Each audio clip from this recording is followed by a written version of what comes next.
Welcome to my home. And this is the family of the Freckled Flower Farm. Hi, I'm Cindy Merritt, and I'm your local real estate partner.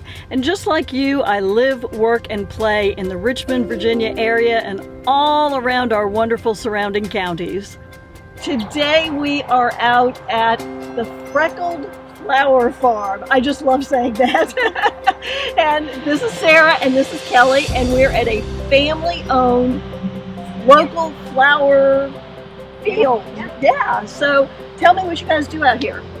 So Sarah is the full-time farmer. Okay. She did tons of research when we lived in Taiwan teaching, and we knew that we were going to move back. We knew we both had family farms, and her previous interest had been horticulture and landscaping and things like that.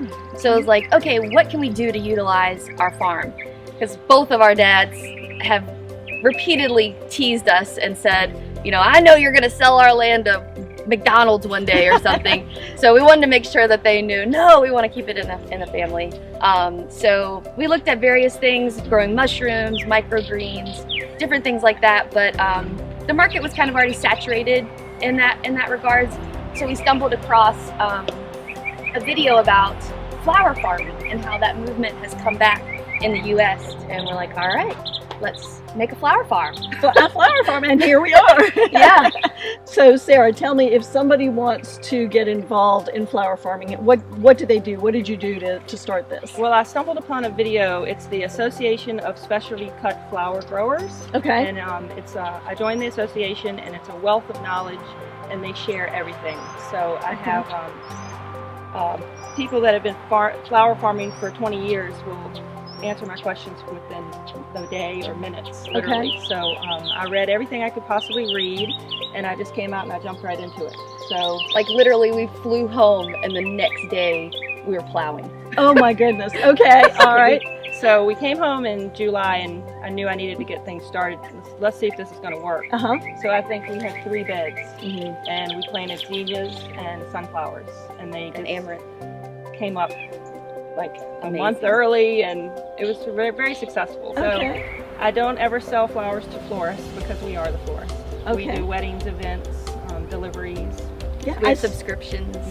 yeah, I saw that on your website that you have monthly subscriptions. So somebody can go on there and just set up something so that their mom or their girlfriend or their office, whoever, can just get a monthly delivery of fresh flowers. Is that right? Yeah, we cut the flowers on a Monday, and we deliver to your house on Tuesday. So They're fresh. they're very fresh. They're very fresh. And the subscriptions, right now we're doing a Mother's Day special where if you buy a subscription, you get a Mother's Day arrangement half off.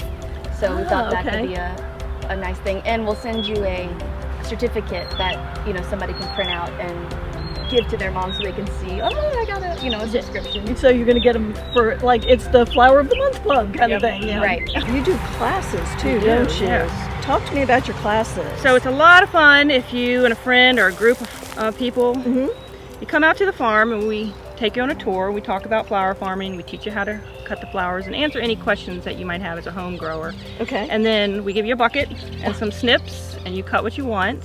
And then we move into the shop, which is AC, it's nice, and I will demonstrate making flower arrangements Okay. and help you out, and you will go home with a flower arrangement in a vase Oh, that's great. that you cut yourself. That's great. So one of the other things we do is funeral arrangements.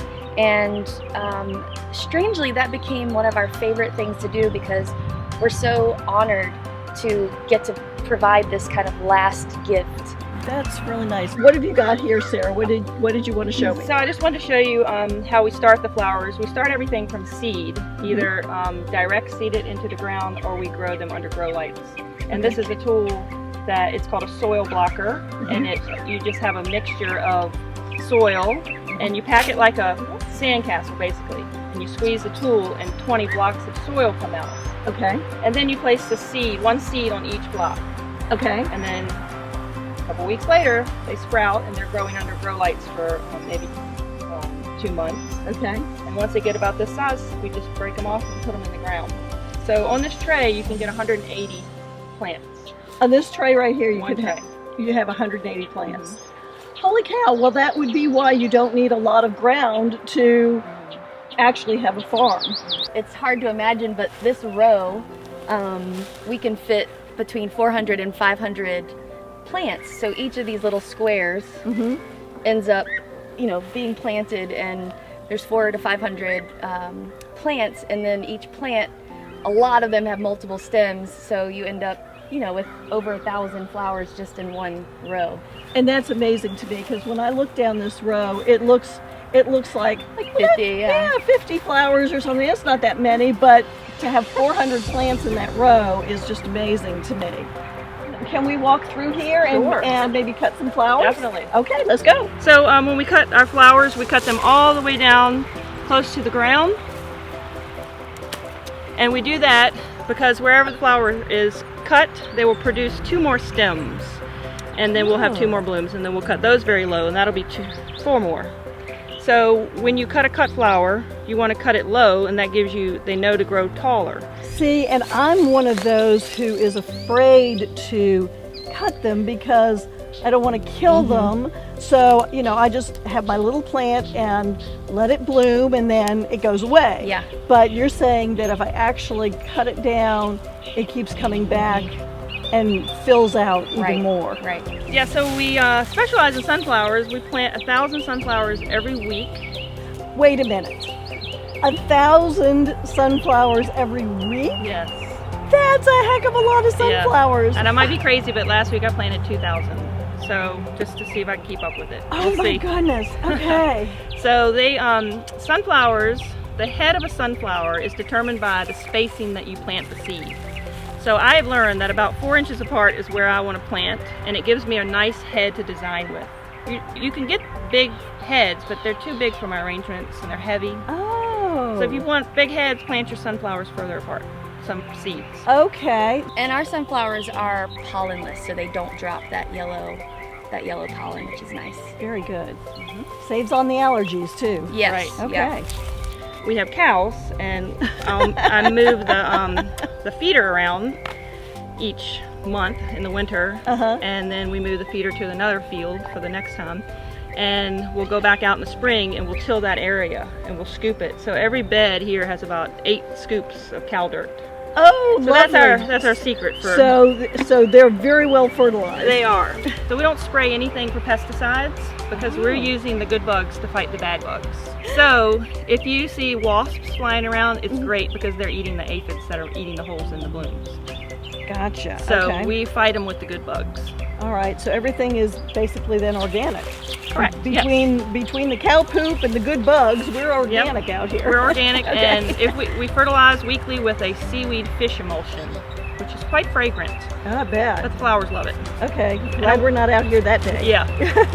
All right, so I've organized, I've got all my flowers in the varieties and the shapes that I need, and I'm gonna go through and put them together. I'm gonna make a hand-tied bouquet, which means I pick up a stem and put it into this hand, I pick up another stem, and I keep going until all the flowers are used. Then we'll cut them off and put them in the vase for some lucky person. Okay. All For right. somebody's mom. So I'll start out with some greenery to go in the middle of the arrangement. And we don't want any leaves down at the bottom because the leaves in the water grow bacteria.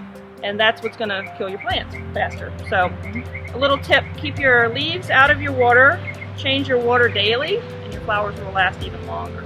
Now, I've heard that if you put an aspirin in water, that helps your flowers stay fresher longer. Is that true? Sure, you like aspirin or even a drop of bleach. Really? 1 drop of bleach, that kills the bacteria. Okay. Well, that just came out beautiful. There you go. And that is, I mean, there are so many flowers in here. There are a There's lot. there's probably, what, 40 or 50 I flowers know. in there? I mean, there's a lot of flowers in here. That is so nice.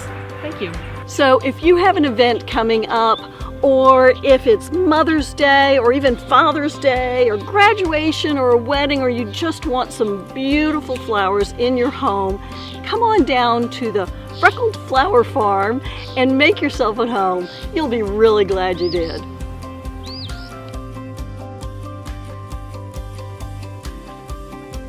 Cindy Merritt is nationally recognized as a leader in the U.S. real estate market.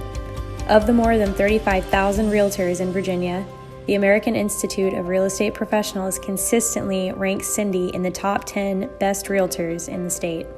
The Freckled Flower Farm. That's hard to say. It's a fun thing, but it's very hard to say.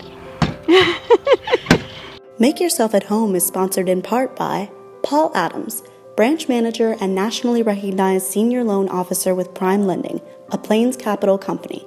With over 400 mortgage options available, Paul Adams and his team work hard to uncover the key to each client's mortgage success.